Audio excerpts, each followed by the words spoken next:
Yo, what's good? What's good? What's good? Welcome back to the third intermission playoff edition. We're back in the postseason now, getting through some of these series, getting through some storylines, getting through also some big news that came down in the PWHL.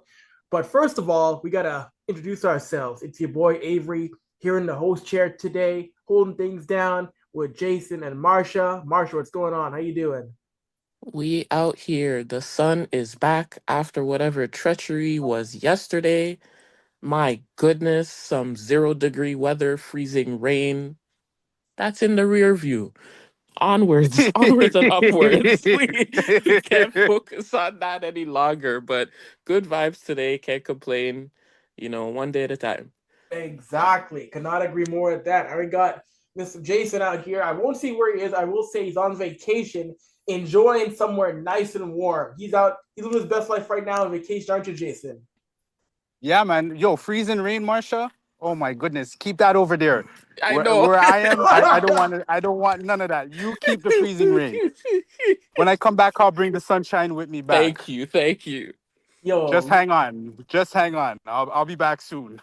you know how life is going on for Jason. We're doing our pre-show chat. This man Jason said he wanted to keep the show short because we missed the buffet breakfast, so he wants to get to the dinner. That's a life good for him right now, eh? Listen, You brother, the know? pancakes out here, brother. I gained some weight. My stomach is fatter, but like yo, honestly, like where I'm at, the food is like totally different than like what I would eat if I was back home. Like it just tastes Mm-hmm. different, like altogether. Like I just been on a pancake, like fried egg with cheese diet, and the pancakes are like amazing. Like they taste You're sweeter. relaxing. Like It's good. yeah, You're man. not cooking it Yo, yourself. exactly. That's why I don't want to miss the buffet, man. I don't want to miss the buffet, guys. Well, hey, But we no, got all is well, man. I hope everybody's good on the outside. Avery, I hope you're good. Marsha, I hope you're good. Sorry that you guys have to deal with the treacherous freezing rain and stuff. But like I said, I'll bring the sunshine back. And you know me, man. Go Leafs, go. Yes, sir. all right. You know what? We can start right there. Ottawa, Toronto, Battle of Ontario. Toronto leads the series 3-1, but Ottawa got a game 4 win to extend their season. Jake Sanderson, overtime winner. It's been a fun series so far, even though Toronto now does have game points. I want to get your thoughts on the series. I'll start with you, Jason. What are your thoughts on Toronto beating up with Ottawa 3-1 in the first round? Well, I can tell you this much right off the rip is this is a different Maple Leafs team. Probably the best Maple Leafs team in the Matthews, Nylander, Riley, Tavares, Marner era that has been like put together and assembled. And oh boy, do they ever look so good. The power play is clicking. The defense is playing hard. You're getting good value from that fourth line. You're seeing guys like Scott Lawton, a guy that was a highly sought after free agent, finish every check and win important faceoffs. You're seeing a Craig Berube type structure being played right now. And although they lost last night, it's not the end of the world. Hockey is a game of chance and it's a game of luck. And sometimes one team has the puck luck, and sometimes that team that has the puck luck doesn't have it again the next night. This is the playoffs, and this is how the playoffs go. But so far, honestly, I'm so impressed with how Marner is showing up and showing out. To see Matthew Knight score that goal yesterday on the breakaway while he was getting like harassed. Like to see the pushback and the fight from the Maple Leafs. Like this year, they're out there to prove something.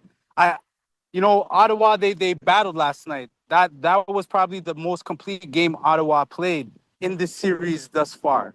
Every other game they've gotten outplayed. And there was a time and point in that game where Ottawa was out shooting us and we still outshot them at the end. So I'm not too worried. I know it's the playoffs.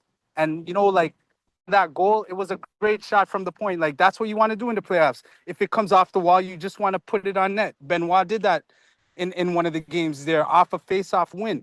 And he put it on net and he scored. So, that was good to see, like, Sanderson. Well, not good to see Sanderson do it. But I mean, like, you want to see those kind of plays in the playoffs because those plays lead to goals. And Ottawa got lucky last night. They fought, they battled, they didn't give up, they were persistent.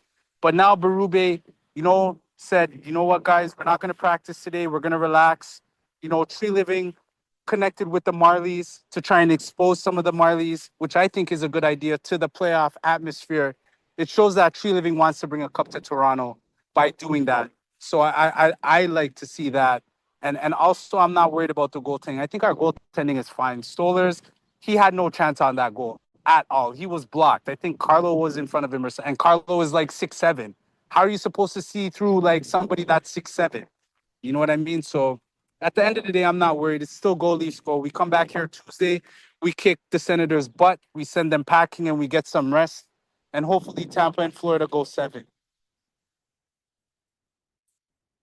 You mentioned Simone Benoit getting that shot on net, and we've talked before in the show, Jason, about how this Leafs team need other guys to step up, and we had it in the series so far. You've got Benoit stepping up, you had Matthew Nye stepping up, you've had Max Domi stepping up. You're seeing this Leafs team buying into it cannot be reliant on the shoulders of only number 34, 29, and 16.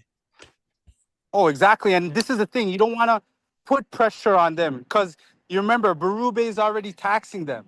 Those guys are seeing more than 24 minutes of ice time a game. You know what I'm saying? And Marsha, I definitely want to hear your thoughts on this too as well. You can't just sit in the corner and be quiet. You definitely got to vocalize and jump in because like I know you have a lot to say over there too with your tin hat on. I'm on vacay, but I have my tin hat on too. Yeah, no, but y'all are so right. Like, it's a team effort. You need all four lines, all three D pairings contributing, or we're not getting anywhere. That was our qualms for the past, what, 5, 6, 7 years of, oh, Matthews isn't doing anything. Oh, Marner gets invisible in the playoffs. Like, oh, what can you do? But like, it's not Austin Matthews like Leafs. It's not Mitch Marner's Leafs. They're a team. So when you're rolling every single guy on this team, they're all contributing. I think what was it that no one played less than 10 minutes or 11 minutes or something like that was You the got stat it. over the past couple of games. Yep. Every single person contributing, battling hard, winning faceoffs in the corners, digging pucks out. Like, this is what we needed the past couple of years. And this is why we keep saying it's actually different this time. 100%. And I'm glad you brought up the faceoffs because we've been kicking butt in the faceoff dot. And I think that has contributed to our success in the series thus far. Guys, I've seen guys like Marner win draws, Nylander, Tavares is cleaning out the faceoff dot. Last night again, like most of the guys that took faceoffs were over 50%. And a key ingredient in making a good hard run in the Stanley Cup playoffs is making sure that you're winning those faceoffs and you're winning those board battles and every line, like Marsha said, is contributing on a regular basis. It just can't be 16, 34, and 88.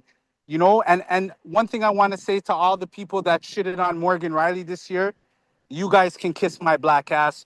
Playoff Morgan Riley has appeared.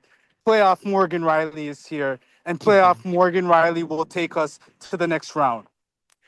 That is Tessa Virtue's husband. We love to see him. And he's not stressed while he's doing it. Because the last few times that we saw playoff Morgan Riley, he was the only one doing some hard, dirty work to get us to where we need to be. But Oh, now facts. it's a relaxed vibe. He's still taking those shots that people are still a little bit scared to take, but it's paying off for him, and you could see the ease that's on his face while he's doing it. It looks like Marsha, he's having fun.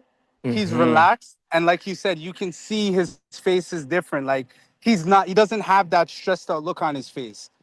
He knows what he has to do and he's trying to do it. And this is so good to see because we've always wanted to see Morgan Riley excel. But going back to Tree Living and the additions that he made, bringing in guys like Brandon Carlo, bringing in guys like OEL, who scored yesterday to tie the game, bringing guys in like uh, Lawrence, guys like that, Hmm. Pacioretty, guys like this that are shaping and retooling the roster is very good. But one thing I'm interested to see is how Berube is gonna adjust his lineup, because I did see Hmm. a few things, and one of the things I want to touch on is seeing Bobby McMahon on the second line.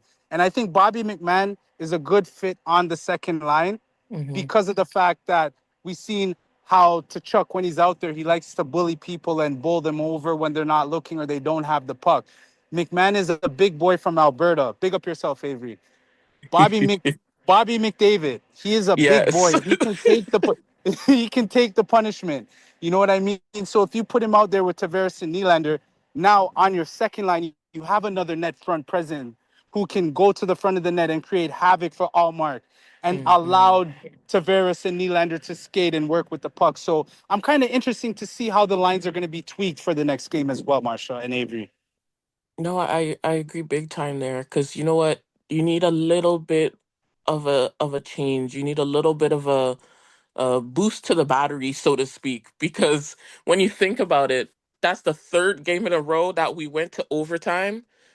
We need to take them out in regulation, because what are the odds that 3 games in a row you're going to overtime? That's why I was like, whatever happens, happens yesterday, because Yeah, it's I seen just that. so like that's so Marsha was like like, mind blowing. whatever happens, happens. But yeah, the tweak is needed for sure. So I'm interested to see what's gonna happen tomorrow. Not tomorrow, Tuesday. And you know what I'm seeing now? Now I don't think now here's the thing. I don't think Ottawa is built for a 3-1 comeback. I think this team, this version of Ottawa has gone as far as they can. I think next year will be another step forward for the Senators. But I saw a few people online already saying, "What if we blow this? What if we blow this 3-1 lead again?" What is Listen, those guys. wrong? Can I just take 2 minutes out of the show to address those guys, please? Go Not ahead. even See, two. senor? Go ahead, Jason. These guys, my like guys, I seen Mike Stevens post a tweet how the Leafs are 1-12 in game clinching series wins or whatever. Brother, be quiet. We don't want to hear that right now. We're up 3-1 on the Sens right now. Yes, we wanted to see a sweep.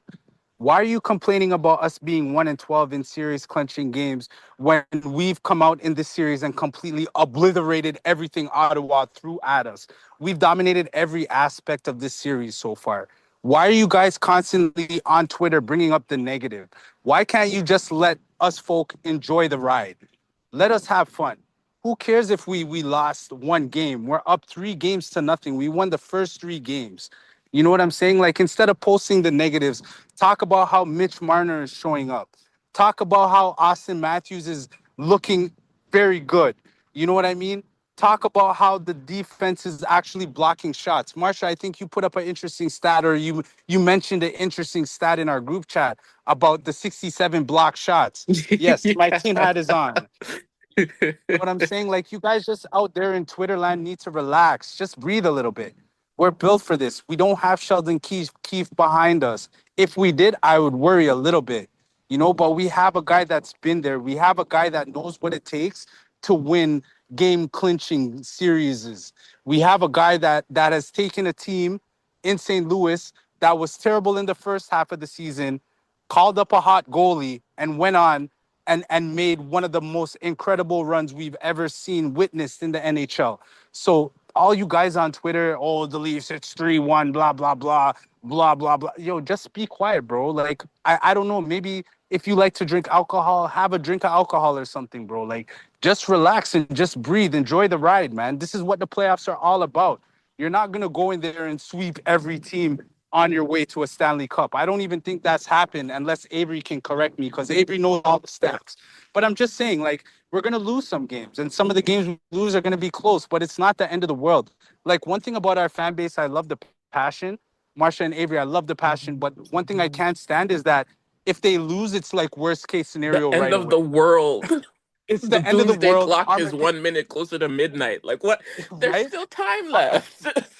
the meteor is about to strike. Like, yo, you guys just breathe, relax, enjoy Yeah, and the like ride. To even to believe, that, it's and like the people on the broadcast is like, oh, there's people on this Senators team. Claude Giroux was part of the Flyers in 20 something, oh whichever it my was, goodness, that did a oh reverse my sweep and blah. goodness. I'm like, This is supposed to be a Leafs home broadcast, is it not? What are we talking Yeah, about? but they don't they say that they're a Leafs home broadcast, but I swear they don't like the Maple Leafs. I don't know what it is. Like you have like Americans that actually like are siding with the Maple Leafs more than our own Canadians. And to me, that's sad because like I'm not saying that, oh, because you're in Canada, you have to be confined to follow a team in Canada. You can't Mhm. I'm not saying that at all. I know a lot of Canadian fans that watch the sports. Some are Bruins fans, some are Flyers fans. I've come across some Pittsburgh Penguins. I work with a guy that's a Pittsburgh fan. You know what I'm saying? So like at the end of the day, it's not that. But like if you're covering our team here in Toronto, don't be biased towards our team here in Toronto. You know what I mean? Show us a little bit of love. Give us a little bit of credit when credit is due. Mhm. Praise Marner, praise Matthews for how they've been playing. Praise Nylander for the amount of zone entries, controlled zone entries he's had in the series so far. You know, praise guys like Stolers for the way he's playing poised and calm and relaxed in the net. You know, don't let's talk about a reverse sweep with Giroux. Like, get out of here, bro. Well, Get out of here, bro. I'll get some more insight because this is a national broadcast now. So even though you're using more Leaf broadcasts, it's a national This broadcast. is true. So you are beholden to showing both sides of Ottawa and Toronto. So they can't be pro Leafs or pro Senators. It's that when it gets to the postseason, got to be a national broadcast. I mean, of course, things are going to be different when there's say an Edmonton, LA, or Winnipeg, St. Louis. But Simpson and Houston are beholden right now to being down the middle because you're catering to Sens fans and Leaf fans come playoff time. Mhm. This is fair. It is not the regular season. Yeah, It's that's not, true. but the neutrality is leaning on the side of I'm gonna hype up the alleged underdog that is the Senators, as it It always is. seems. This is You true. know, This is true. It's Toronto versus everyone right now, and that's Yo, this okay. guy, this It's guy. okay. But Yo. speaking of Toronto versus everyone, how do you Yes. feel about the Oilers, Avery? Well, right now I gotta say, time this taping, this team is going into game four, down 2-1, got a big game three win, 7-4. I said on Hockey News that game wasn't pretty. It wasn't the most sound game, but hey, that game three, Edmonton gets a 7-4 win. And I said on hockeynews.com that this sometimes it's good to have a playoff game that's nothing but chaos and antics and vibes. Was that the prettiest game? No. Was it the most sound game? Absolutely not. But that was a game in which Edmonton did enough to get the W. Big efforts by Connor Brown and Vander Kane. And they're going back to Calvin Pickard in net tonight. And I'm not surprised. We saw Chris Knobloch do it before last year. He's done it before to try and shift momentum. So I think right now, really, Knobloch is going from what it sounds like, what it looks like, hey, you win, the net's yours until you lose. So we'll see. I mean, if Pickard wins again tonight, it's going to be a tough decision, I think, for Knobloch going into a game five. But if he loses, I do think he goes back to Skinner if this team goes down 3-1. That's a great analysis there. And I mean, what else would you expect a coach to do? You need to continue to ride the high and ride the momentum that you have going forward. In the last game, Pickard didn't really do anything that someone would say lost him the net. So it's like you take it as it comes. You see how he plays throughout this game, wins it. Okay, let's move forward. Why would you cut that momentum and go back to Skinner, who hasn't played in a couple games, right? Hmm. Yeah, it's true. And I think, I do think the reset again could be good for Stu to assess himself. And you've seen Pickard make the timely save late in the third period to keep Edmonton in the game. Like you mentioned, Marsha, he hasn't done anything to lose Edmonton this game or the series or any games yet. So it'll be interesting to see what happens, though. And I know most of his crew picked LA to win the series. And I was not one of them. Marshall was not. No, you were the exception, Marshall. No, Jason was adamant. I swear, it's not Jason was moving like he had a penthouse in Beverly Hills the way he was talking about the last episode. But this team still give them credit again. No, but like Go ahead, Jason. no, but like if you if you sorry, Avery, I didn't mean to cut you off like that, but I mean, like, if you look at the way the series has been played, like the first game especially, like I thought Edmonton would have had more pop in game one, but it just that defensive structure kind of threw them off balance. And then I forgot who started game one, Avery, but the starter for Edmonton was very shaky because some of those Stu goals were Skinner. soft. No, Yeah, Stu Skinner. Skinner wasn't, he didn't look like the Stuart Skinner of last year in that run where like you knew when he was on, he was totally on. Like his confidence is shot. So I kind of like Edmonton going back to Picard tonight, but I think Edmonton found a way to break down that defensive style that LA has been playing. And now Edmonton is starting to create their own space. Because I remember when we had the talk before the playoffs started, it was in order for Edmonton to have space, in order for Edmonton, sorry, to have success in the series, they would have to create their own space because LA is a team that tries to cut the space. But now Edmonton has found a way to create the space. And now they look dangerous. Last game, they looked very dangerous. I thought they were handcuffed last game, and I thought it was going to be another boring finish. But oh boy, was I ever so wrong. It looks like this series might go 7. It might not go 5 to LA because now Edmonton is starting to find their groove and their gear. You see the urgency that they're playing with now. Like you see every time McDavid has the puck, he's trying to score or he's trying to feed it across to an open player on the other side of the ice. Dryden Silas is trying to score every time the puck is on his stick. Hyman is digging and winning battles in the corner. You know, you have the emergence of Evander Kane coming back, you know, like, and him being on the ice is just creating all kinds of havoc. You know, Nurse, I'm not going to complain on him so much. He looks pretty good. He looks decent without Ekholm. And I think he knows now that he may have to wait a while to get Ekholm back, and he's gonna have to be playing like he's worth $9.25 million. And so far he's coming as advertised. The power of the Palau and the Moby is real, man. Because Darnell Nurse, yeah, the power of the Palau and Moby is looking real, man. It's looking real with the doubles on the side. It's looking real, man. Yo, Nurse is poised. He's on a mission, Avery. I will give Edmonton credit. I thought it was gonna be 5 for LA, but I don't think so anymore, man. yeah, this team. And one thing too that I mentioned beforehand, how the penalty kill, yes, had struggles, but you're seeing the Oilers penalty kill start to figure out how to break down LA's power play because LA's power play has been dominant because due to the fact that Jim Hiller has gone out and said, okay, we're rolling out a 5 forward unit, which on power on PP1, which if it works, great. If it doesn't, that could be a disaster because there's no D-man back there helping you out and support. There's no Drew Doughty. There's nobody else back there who can be a solid defender when it comes to the power play. There's no Mikey Anderson or Doughty on PP1. And granted, LA is full of strong defensive forwards, guys like Kim Fiala, Kempe, Kopitar. But there was a few times you saw Edmonton was on the penalty kill. You saw them in game 3 trying to go for that stretch pass, and a couple of times it worked to spring guys on breakaways and partial breaks because guys like Kim Fiala, Anze Kopitar, they can't turn and rotate like a D-man could. They can't do it. And you're seeing Edmonton exploit that with stretch passes through the middle of the ice. Yep. And and I'm glad you brought up that. Because if any team is coming out with 5 forwards, even though they're defensive minded, the idea to beat the 5 forwards on the kill is the stretch pass. And Edmonton is using that to perfection. They have the speed.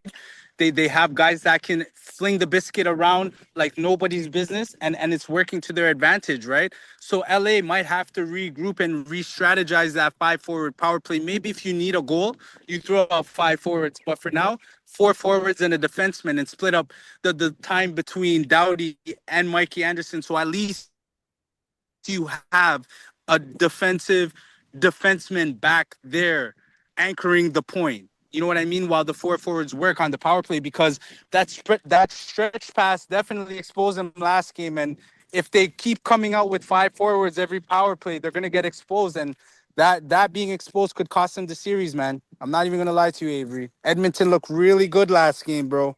It's a thing where, I get it because, going what works as worked for the Kings is 4 power play goals in all 3 games of the series. But all it takes is you being burned once or twice to readjust, to reconsider that. Because, yeah, you might get a couple of goals. But if Edmonton starts scoring shorthanded, because of that system where it has that flaw, if you don't score yourself, that's the thing where you might have to think about it's already high risk, high reward. That could be even more high risk, high reward if you start getting burned short-handed, even though you're trying to push for that goal with five forwards. So Oh, for sure, for sure. But how do you guys feel about the Montreal Washington series, though? I'll just Marshall let you go on that one. That's a the first thing you said when you mentioned that, I'm thinking of these mans on the bench like fighting away. Yo, Never I seen never that seen in that my ever. life. I can't recall that. I On the can. bench, fam? Like, yo, it's Yeah, like, yo, the man them had beef and they said, yo, Bedrin, like, yo, what are you saying? Yo, what are you saying? Yo, they squabbled in the bench. And then like in the three other bench. fights happened. Fam, I never seen anything like that. Outrageous. Outrageous. So I recall Outrageous. happening one time. This was pre-lockout Edmonton Atlanta. It was an old clip that got played a lot where an Oiler, Mike Bishai, fought Thrasher from the Atlanta bench. So that was the last time I recall seeing a guy. This was like in 2003 ish. Yes, Yeah. 20 years ago. Yes, Wow. so Yeah, I like, remember that. I remember that it was vivid seeing Bishai in the Thrashers bench. But no, that you're right, Jason. That was funny. You know what's funnier too with Tom Wilson, Josh Anderson fighting on the bench? Just seeing the coaches not trying to step in, the coaches backing away and saying, "No, y'all got it. Y'all got it. You're good." but Avery, would you want to step in between Josh Anderson and Tom Wilson on the bench, bro? Uh-uh. I Hell know I I'm no! like not my taking that life. risk. You I crazy? value my life too. I value my life too. No, thank you. You guys want to go have at it. Let me get out of the way. Just That let me was get out of the way. that was funny. Like they were not trying to pull nobody apart. They was like, "Nah, you got it. Nah, it's good. Nah, have your fun." That was Mhm. jokes. You know what? They need to keep the entertainment value up because they were losing people, I guess. But they did something. Now there's hard beef going into this next Yeah, game. yeah. It'll Tonight, be tonight very, is very gonna be. interesting. Yeah, no, you're not lying, Marsha. Tonight's game is going to be really aggressive tonight. Like, you're going to see a lot of guys finish checks. You're going to see a lot of guys try to take shots. You're going to see guys try to run over guys. Like, I can't even recall a playoff where, like, a team was down to, like, a E-Bug goalie. Like, that's wild. Like, this series is just, like, the series of, like, unpredictable behavior by mans. Like, it's wild, but Yeah. I like it. It's good for the sport. You know what I But the mean? thing I'm To see. confused about, why is this man in practice? I think he's gonna start tonight. I seen him. I think No they're gonna way. start him. Yeah, I think they're gonna start him. It was bad at first, but I guess it didn't turn out to be as bad. Logan Thompson, it didn't turn out to be as bad as they thought. Because remember, when he was coming off the ice, he couldn't put no weight on his legs. So Mm-hmm. I thought he was Hmm. cooked. But I guess it may have been a contusion, a bump, or like when you hit your Hmm. leg and you Yeah. can't put pressure on it right away. But then after it starts to come back, and then you go for your Yeah. MRIs and whatever, and nothing is shown, and the doctor assesses it. So I think he starts tonight. That series looks very good. Another series that's surprising me, guys, is this St. Louis Winnipeg series, because I think all of us across the board said Winnipeg is going to handle St. Louis easily, but today St. Louis tied the series. That's a Yeah. back and forth. That's a straight seven. I'm not even fronting about that one. I'm surprised, but like Hellebuck is not like where we thought he would be. Yeah, St. Louis is just they're just It's attacking, firepower. and the amount of firepower is just insane. Even watching game one, like to see how back and forth that game was, and although Winnipeg won game one in style, where I think Shifley dished it over to Kyle Connor, and Kyle Connor just took the biscuit and slapped it in off the one tee. Like I thought from there Winnipeg was going to control the flow of the series, but boy oh boy, has St. Louis made this one interesting. And if Hellebuck loses, he's going to have hell to pay in Winnipeg. That's for damn sure. Because Man, Winnipeg is invested in Hellebuck. this is a series in which I don't think I'll be honest, I don't think they're gonna. I don't think any Jets fan could for Hellebuck. Y'all need to calm down because Exactly. that's been your bread and butter. That's been your franchise netminder who's kept you in far more series than you should have been over the past few years. But Oh, Mhm. 100%. for me, Winnipeg, if Winnipeg loses this series, I don't know where you go with this core because once again, we think Winnipeg is a great team, the juggernaut, and they stumble in either the first or the second round. Now, I know the series right now is tied at 2 games apiece, but man, Winnipeg can't stumble again in the first round. They can't. No, they No. can't. They can't. They can't. Not at all. And another interesting series. I don't know if you guys are feeling the same way I'm feeling, but Minnesota Wild is surprising me, man. I thought Vegas would have just taken it to them like all the way. Like, okay, we're Vegas. We're just gonna beat the shit out of you. No, Winnipeg is not playing dead. These guys are tied at 2 right now. Like this is wild. Like this NHL Stanley Cup Finals is we thought it would go one way, but we're seeing that some of these teams that don't have the exact same type of firepower are making it up in different ways. Whether it be Mhm. defense, whether it be getting big saves at a key moment, whether it be the penalty kill. It doesn't matter how many superstars you have on your team. It just looks like Minnesota is hungry. So that series also is surprising me because I didn't think it would be knotted up at 2. I thought it would be like 3-1 Vegas right now. I didn't think Minnesota would have been able to compete with Vegas, the the Vegas cap bending Golden Knights of Las Vegas. Yo, this guy, here he goes. Don't let him start. Don't let him start. Yeah, we'll just save that for another day. It's But yeah, no, like the power of Marc-Andre Fleury keeping them afloat. He's I don't not know what it playing, is. but it's his aura. I think so. Like, and him having a general that's one. Speaking of Marc-Andre Fleury, having a general that's one, being in the locker room, explaining to guys what needs to be done, and how you need to play, and how you need to approach the game. I think that's so beneficial for Minnesota because you see Kaprizov. I don't know if you caught his pass the other night, but this guy chipped the biscuit. When I say chipped, I think he was behind his own blue line, I want to say, give or take. I might be wrong by a couple of feet, but he was behind his own blue line and he did a sauce chip pass right on the tape of Boldy, who took it in and scored. That chip pass is a Wow. pass I have never seen from that distance. I've seen it from a distance, but that distance was insane. I'm Mhm. saying to myself, holy smokes, what a pass. Like Minnesota is definitely focused. They are hungry. And you know what? I know a lot of us said Vegas, Vegas, Vegas, but we might be wrong about that We series might, for yeah. sure. Yeah, We and you might be know, wrong.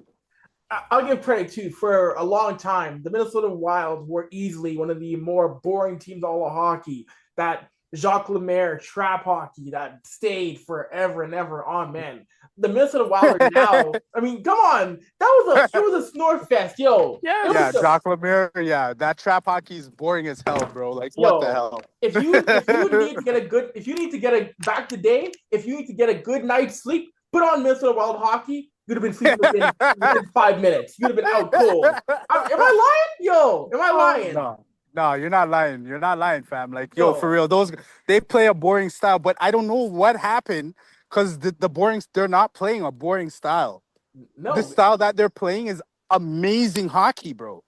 I no. love it. Guys like Michael Rossi, you mentioned Matt Boldy, Kaprizov, they've become a fun young team that gets after it in the Western Conference now. And I like the fact that the Wild are establishing themselves again as a team that wants to go out there and gun and try to compete in a high tempo offense. Mhm. And Oh, you for know sure, what? for sure.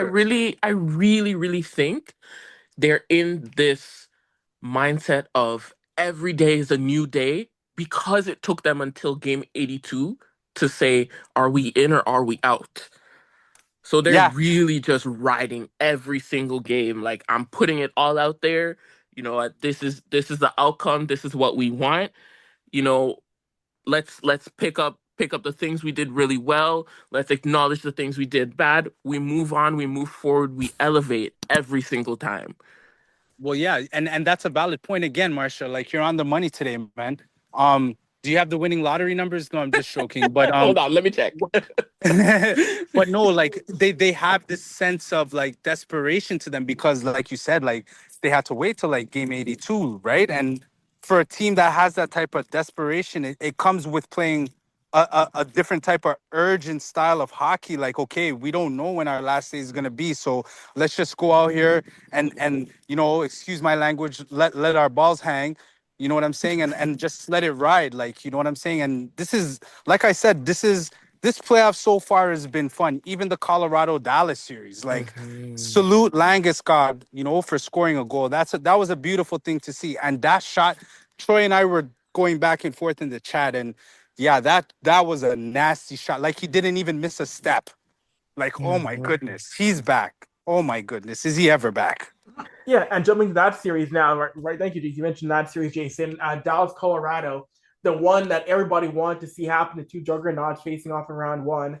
And Gabe Landeskog makes his return to the Avalanche lineup after 3 years away, following his process with his knee, trying to come back, trying to make it back to the NHL. The rumors on, if he's done, will he play again? Mhm. And to see him not only, of course, first return and play the AHL with the Colorado Eagles, but to complete his NHL comeback and be only the third captain to return to a team after missing over 1,000 days.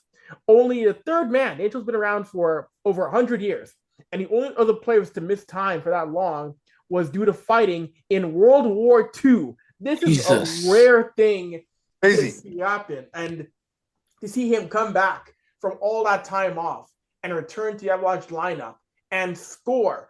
If you didn't like that, you don't have a soul. No, you're These are fun things that are happening throughout, like, for the first time in a very long time. I can say the NHL playoffs are fun. 100%, Marshall. Like, these playoffs altogether is just been amazing. Like, I feel it's so rejuvenating. Like, you guys, I don't think you guys understand. Like, I'm here on vacation, but I'm watching so much hockey. Like, and I'm watching the out of market games, right? So I'm Mhm. watching like the American games, and I'm watching the Canadian games, of course, but I'm watching the American games, and it's just like the style, the intensity, the pressure, the way these guys are playing. Like, it looks like these guys are having a blast, although they're serious and they're trying to compete for a cup. Like, you could tell, like, the vibe of this particular playoffs itself within itself is so different. And just touching on the Colorado Dallas series, I honestly don't know which way it's going to go now, because I didn't even expect Dallas to win those games in overtime that they won in overtime. So I don't know. I don't know. I just don't know. I Oh man, don't.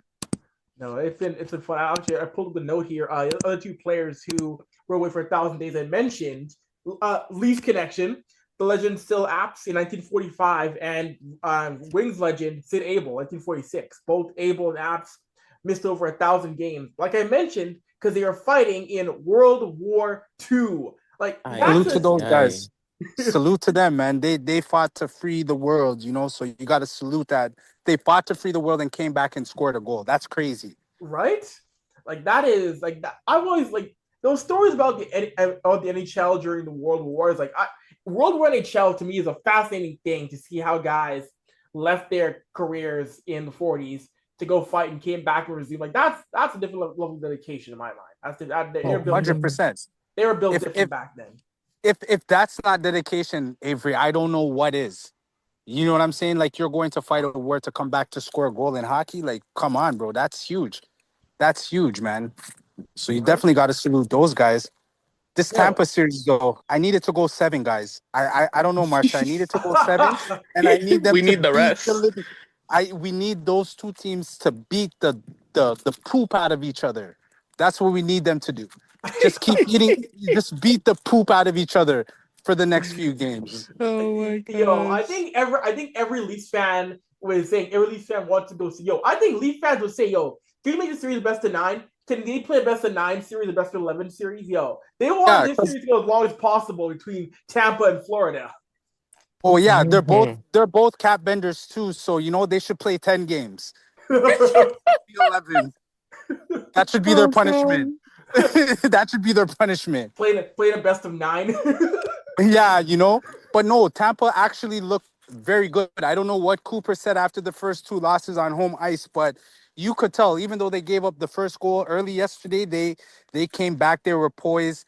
They maintained. They were throwing the biscuit around like nobody's business. And although we seen that dirty hit by T'Chuk, they still maintained their composure. Even though they got into a little squabble after, and I think that's going to be momentum, and it's going to be more momentum for them getting a guy like Brandon Hagel back. In that lineup with Sorelli and with Point and with Kucherov and Grunsel. Grunsel is starting to turn into the Pittsburgh Penguin playoff Grunsel, right? So, and that guy was a dangerous guy back then. Like, he was very dangerous.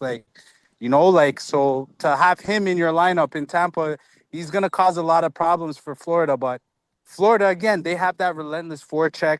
They're very physical. And I like the sportsmanship between Cooper and Maurice. I don't know if you guys caught the commentary, the hit on Barkov. We only hit guys that have the puck. You know what I mean? And Wasn't there Cooper something came. about them like taking one took another's like quote bar for bar or something like Yeah, that? that's exactly what happened between Yeah. Cooper and Maurice. I don't have the quotes in front of me, but I like the sportsmanship. And those are two vibrant coaches that have that sportsmanship behind them as coaches, right? So it's very good to see that in that atmosphere in the playoff environment. Honestly, Mhm. I don't know how that series is gonna go, guys. And to me, it doesn't matter who we play, but I have a preference. It would be Tampa because Matthew Nyes owns Tampa Bay. So, but Hmm. I don't know how that series is going to turn out. That one is going to be sticky. I don't know what you guys' thoughts are, but I don't know right now. I want to say, how do y'all feel about people in the TTC chanting "We want Florida"? Those guys are see like now you're going to make me rant for 17 minutes. I don't want to do that. The guys with the brooms too, all these kids, they're so oh my goodness. They don't understand Like the don't do bad that stuff. juju. Like there's a certain etiquette. Exactly, Marsha. The bad juju. There's a certain etiquette that you're supposed to have as a fan. Don't go to the game with a broom. Don't do none of that shit. Just cheer and support your team. That's it. Don't do none of this extra shit. Because when you do this extra shit, the juju spreads. I don't want the juju around me. You guys keep the juju on your side. Keep the juju away from us. We don't want it. No, thank you. Oh my Oh goodness. man, it's that poking the bear thing. I mean, I get the passion, I get being amped up, but man, that's some serious poking the bear right there. That's some serious poking the bear stuff I saw down in what looked like to be the Union Station. Yeah, Oh but my like goodness. even to the point of you look at the broom and you can tell these mans went to Dollarama that day to look for a blue broom to find to go to the game because there's Yeah. no way. Like, come on. Come on. Come on, man. Oh my goodness. yo, Jeez. yo, spending money just to troll is wild. You It's know, beyond wild. I It's hope you beyond needed a wild. broom for your house because what are you Yeah, doing go with it sweep. now? Yeah, take the broom and sweep out the corner and the crevices them in the house with the broom. Yeah, take the broom to go a hockey game with the broom. Sure. Yo, oh my goodness. And moving on from the NHL playoff series, we want to point out that the PWHL is finally going westward. Westward expansion is here. The PW has announced a team coming to Vancouver.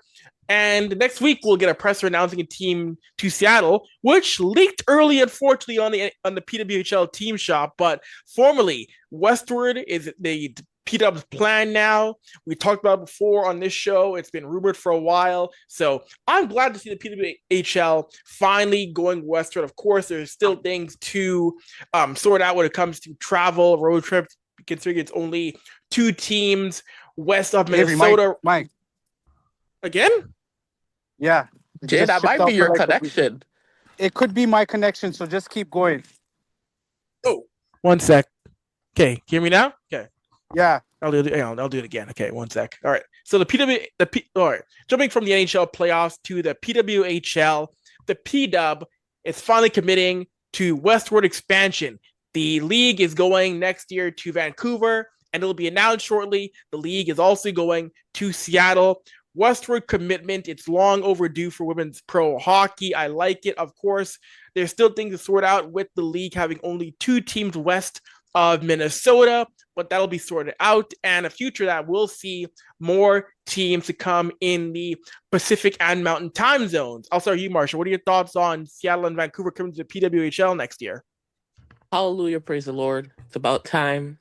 We're moving on, we're moving up, adding more teams. It's a great feeling. It's absolutely hilarious that it leaked through merch, but it is what it is. What can you do? There was a good portion of people that already heard things through the grapevine, so I don't think it really came as a surprise. Hmm. But I think the thing that surprised me is that they split up the two announcements like so much. It was like a whole week apart when you could have done like a back to back days. I don't know if we were trying to let the news kind of sit and resonate with people, or things weren't fully prepared on one side versus the other. But this is really, really good for the sport, and it's coming at a great time as we're wrapping up the P-Dub season, starting to move forward with playoffs coming soon. You know, I love this. The energy is up where it needs to be, and I'm excited to see what these teams have in store, how they contribute to the league, and what that means for further expansions. Hmm. Yeah, no, I could not agree more. It is funny. I would imagine it probably came down to logistics and planning as to why that was held off, because you would think you would want to get both out of the way in the same week. So it must have just been planning when it came to how they're going to execute that Seattle press conference, which is happening this coming week here. Jason, what are your thoughts on Vancouver and Seattle coming to the P Dub next year?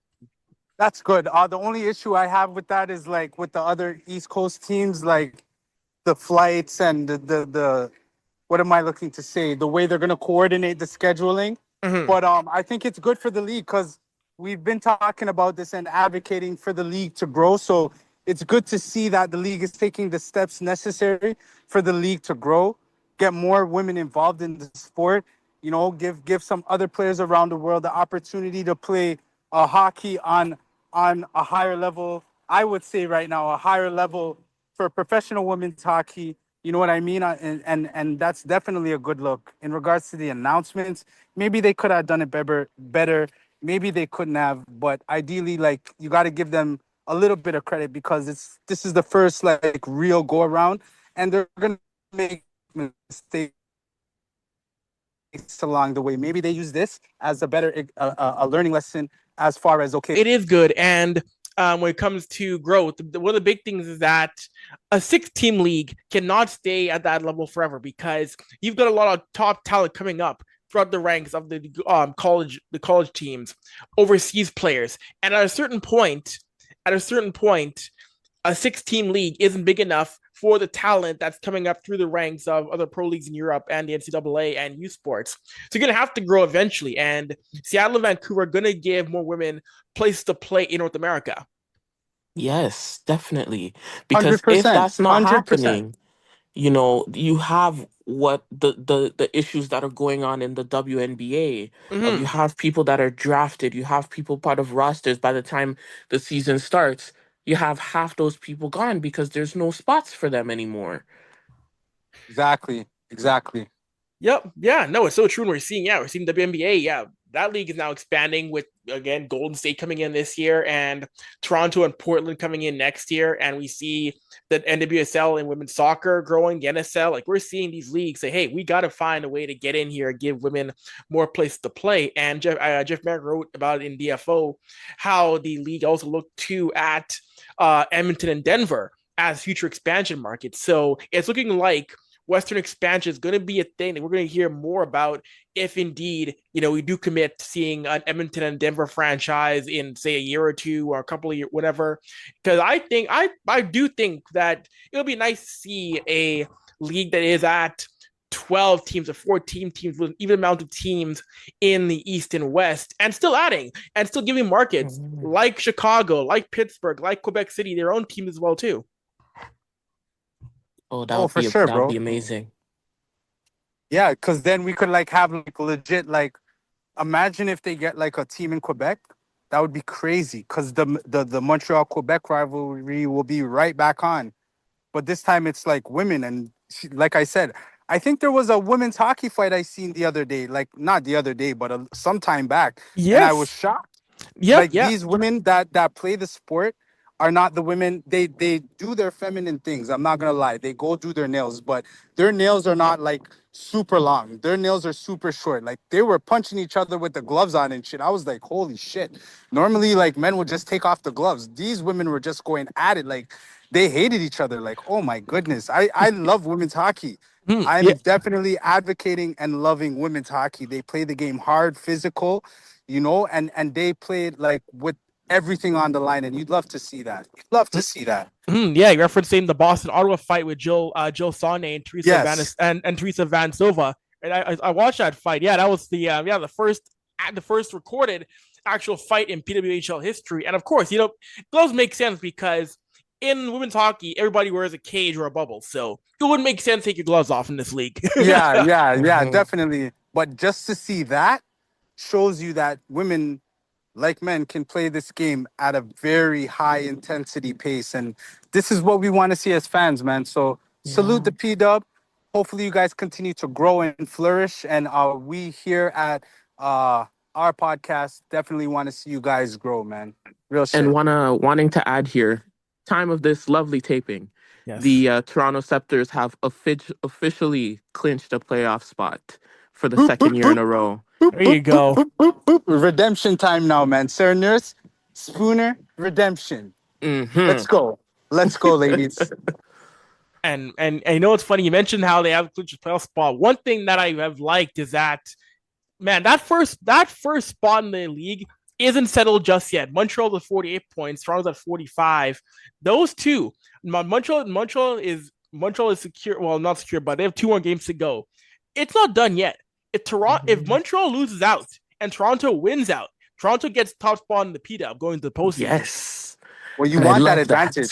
Yeah, we want that advantage. So let's see how it's going to play out. It's going to be very interesting to see how that plays out. I believe it's Tuesday and Saturday are the next 2 Scepters games.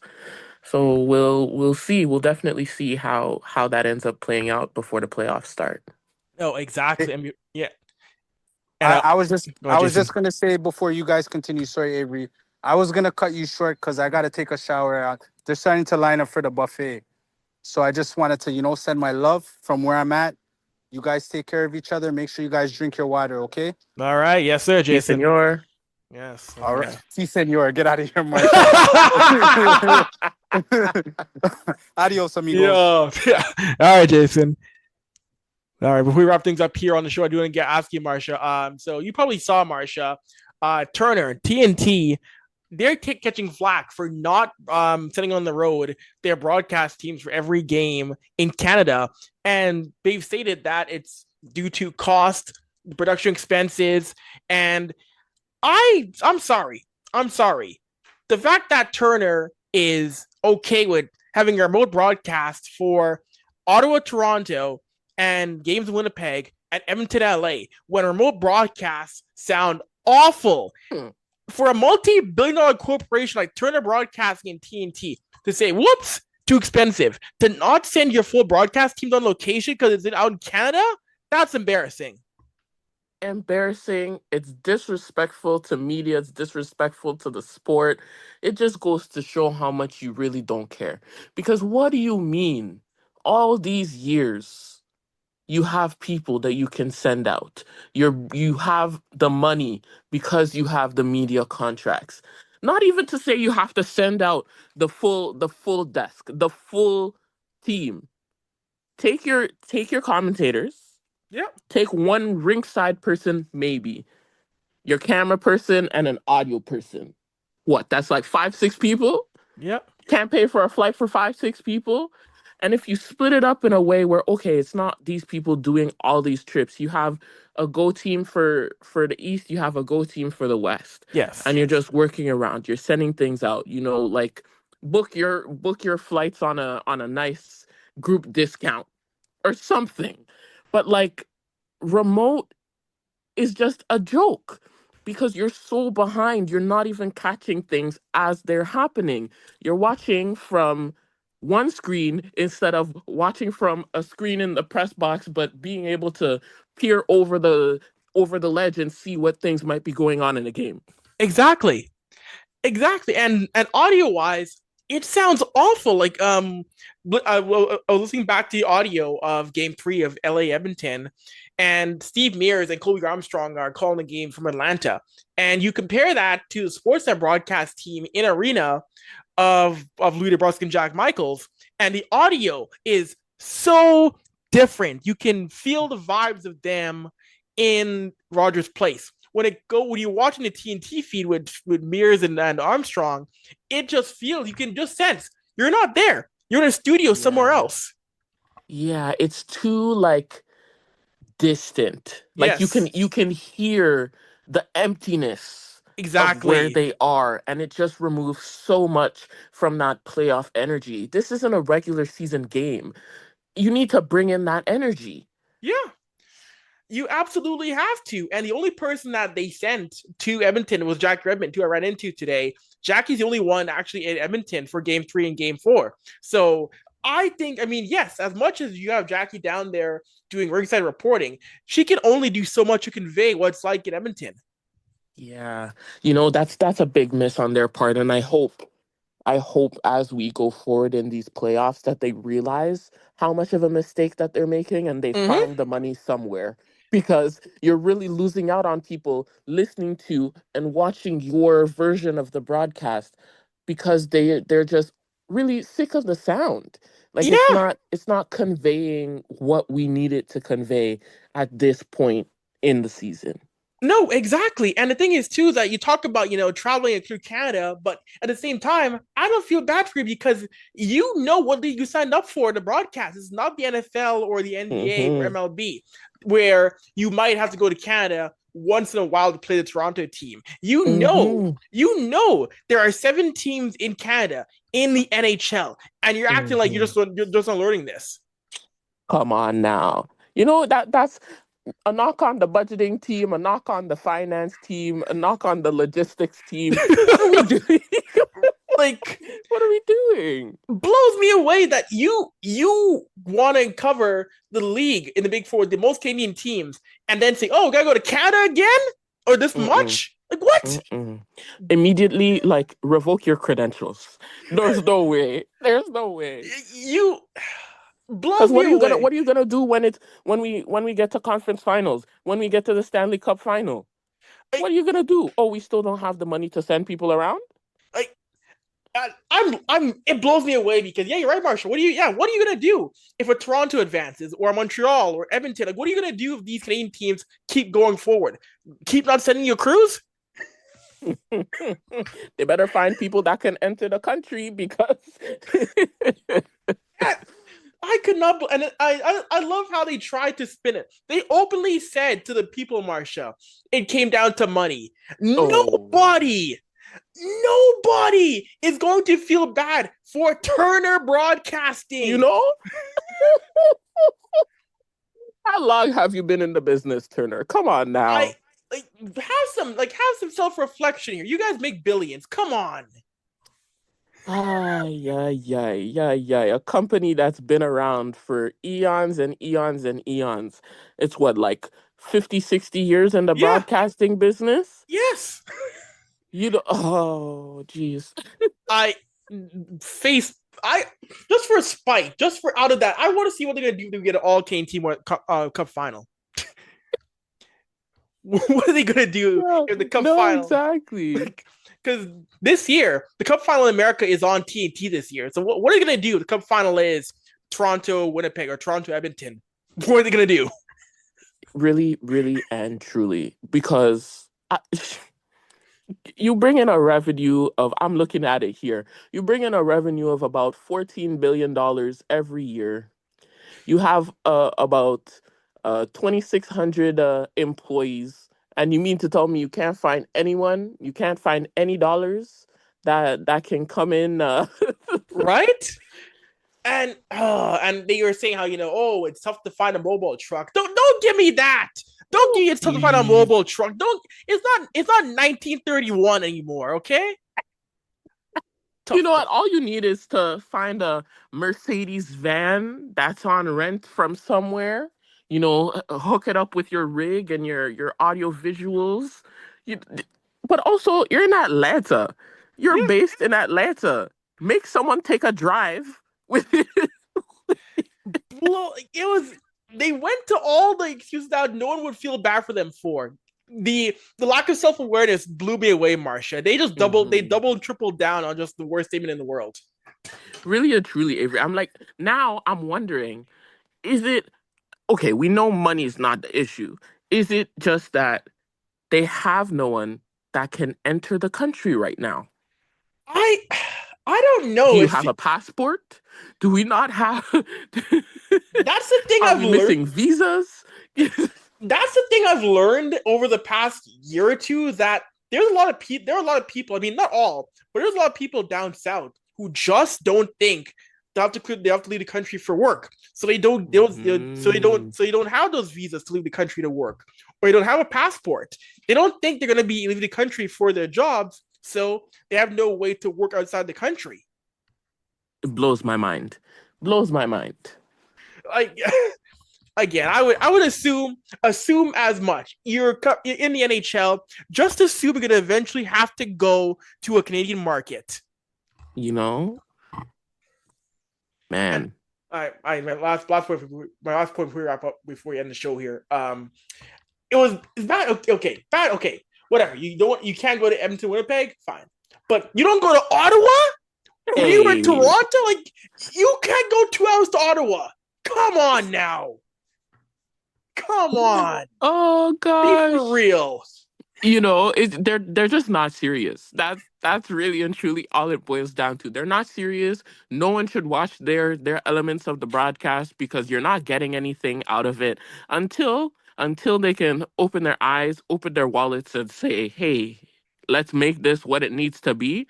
Don't pay them any mind. Let them lose it in the face of no viewers. Just blows me away. And Jason mentioned in our chat. Last series we didn't get into it, but New Jersey and Carolina. Your thoughts on what was supposed to be the boring series, which actually has kind of been fun watching Devils and the Hurricanes go at it.